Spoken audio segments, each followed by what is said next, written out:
మహిళలకు ఉచిత సౌకర్యమే కానివ్వండి, అదేవిధంగా ఆరోగ్యశ్రీ పథకము, తర్వాత 200 యూనిట్లకు కరెంటు ఉచితంగా, 500 రూపాయలకి గ్యాస్ సిలిండరు, వీటితో పాటు మొన్ననే 10 సంవత్సరాల నుంచి ఒక రేషన్ కార్డు ఇవ్వలేదు. ఆ రేషన్ కార్డ్స్ కూడా మీరు ఎవరెవరో దరఖాస్తు పెట్టుకున్నారో వాళ్ళందరికీ కూడా కొత్త రేషన్ కార్డులు ఇవ్వాలని చెప్పేసి ఈరోజు మనం నిర్ణయం తీసుకున్నాం. రేషన్ కార్డులు వచ్చిన వెంబడే మార్చి అంటే వచ్చే నెల నుంచే మీకు ఎవరైతే రేషన్ షాపులలో బియ్యం తెచ్చుకుంటారో వాళ్ళందరికీ కూడా సన్న బియ్యం ఇవ్వాలని చెప్పేసి ఈరోజు ప్రభుత్వం నిర్ణయం తీసుకున్నాం. అదేవిధంగా మీకు ముఖ్యంగా రైతు భరోసా, ఈరోజు రైతు భరోసా అందరు రైతులకు కూడా మనమే స్టార్ట్ అయింది. దాదాపు మీరు అందరు రైతులకు కూడా 2 ఎకరాల వరకు నాకు పడ్డది అనుకుంటా. పడ్డది మిగతా ఎన్ని ఎకరాలు ఎవరెవరికి ఎన్ని ఎకరాలు ఉంటే అన్ని ఎకరాలకు రైతు భరోసా చేస్తాం, ఖచ్చితంగా వేసి తీరుతామని కూడా మీకు ఈ సందర్భంగా మాటిస్తాము. దాంట్లో ఏ మాత్రం వెనుకడ చేసే ప్రసక్తే లేదు. అదేవిధంగా భూమి లేని వాళ్ళు కూడా వాళ్ళకు కూడా ఆర్థికంగా ప్రభుత్వం ఆదుకోవాలని చెప్పేసి ఇందిరమ్మ అభయస్థం పేరు మీద అంటే మన పనికి ఆహార పథకానికి ఎవరైతే పోతున్నారో వాళ్ళకు కూడా సంవత్సరానికి 12,000 రూపాయలు ప్రభుత్వం ఆర్థికంగా వాళ్ళని ఇచ్చి ఆదుకోవాలని చెప్పేసి ఈరోజు నిర్ణయం తీసుకుని ఆ పథకాన్ని కూడా మనని జనవరి 26వ తారీఖు రోజు మనం స్టార్ట్ చేసుకున్నాం. వీటితో పాటు మీరందరూ ఎంతగానో ఎదురు చూస్తున్న ఇందిరమ్మ ఇల్లు, నాకు తెలిసి మీ గ్రామానికి గత 10 సంవత్సరాలుగా ఒక్క డబుల్ బెడ్రూమ్ ఇల్లు కూడా ఇచ్చారమ్మా, ఒక డబుల్ బెడ్రూమ్ ఇల్లు ఇవ్వలే.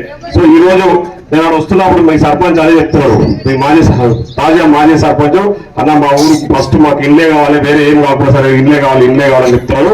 తప్పకుండా ముఖ్యంగా ఇక్కడ ఉన్న నేను ఆ రోజు ఎన్నికలప్పుడు కూడా ఎన్నికల ముందు ఈ కాలనీకి వచ్చిన, నాకు బాగా గుర్తుంది. మీరందరూ కూడా ఆ రోజు ఆ మీటింగ్ ఆహ్వానించారు. నేను ఎమ్మెల్యే కాకముందే ఆ రోజు మాట ఇచ్చిపోయినా, తప్పకుండా మన ప్రభుత్వం వస్తుంది, ఆ ల్యాండ్ ఏదైతుందో 6 ఎకరాల భూమి మీకు అందరూ కూడా ప్లాట్లు చేసి మీకు ఇచ్చే బాధ్యత నాదని చెప్తా ఉన్నా. ఈ రోజు కూడా మీకు ఎమ్మెల్యేగా నేను మాట ఇస్తా ఉన్నా, త్వరలోనే అవి ప్లాట్లు చేసి అందరూ కూడా ప్లాట్లు ఇస్తాము. ఇల్లు కూడా ఈ గ్రామానికి ఇప్పుడు 100 ఇండ్లు కావాలి ఇమ్మీడియట్ అని చెప్పి అడుగుతా ఉన్నారు. నేను శాయశక్తిలో ప్రయత్నం చేస్తా. ఇప్పటికి ప్రస్తుతానికైతే 60 నుంచి 70 ఇండ్లు అయితే ఖచ్చితంగా ఇస్తానని చెప్పి ఈ సందర్భంగా మాట ఇస్తా ఉన్నా.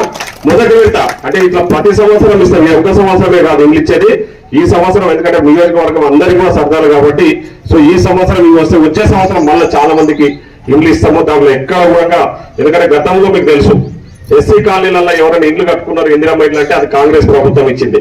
ఈరోజు ఈరోజు ఇందిరమ్మ రాజ్యం వచ్చింది. ఇందిరమ్మ రాజ్యంలో మీకు అన్ని మంచి చేస్తుందని కూడా చెప్తూ ఈరోజు ముఖ్యంగా ఎస్సీ సోదరులకు నేను ఇంకొక విజ్ఞప్తి కూడా చేస్తా ఉన్నా. మీరు అందరూ కూడా చూసింటారు, 30 ఏళ్ల నుంచి కష్టపడతా ఉన్నారు వర్గీకరణకు సంబంధించి, అవునా?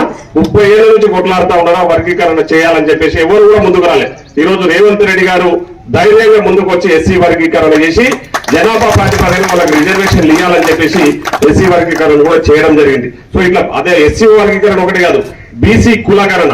ఈరోజు బీసీలు కొందరు కావాలని వాళ్ళని బీసీ నాయకులను రెచ్చగొట్టి తప్పుడు ప్రచారం చేస్తా ఉన్నారు, కానీ వాళ్ళు గతంలో చేయలే. ఈరోజు మంచి పని చేసి జనాభా ఎంత ఉంటే వాళ్ళకి అన్ని హక్కులు దక్కాలి, ఆ జనాభా ప్రాతిపదికన వాళ్ళకి హక్కులు రావాలని చెప్పేసి ఈరోజు బీసీ కులగణన చేసినాం. ఎక్కడ కూడా ఇక్కడ అన్ని ఇండ్లు తిరిగినాం.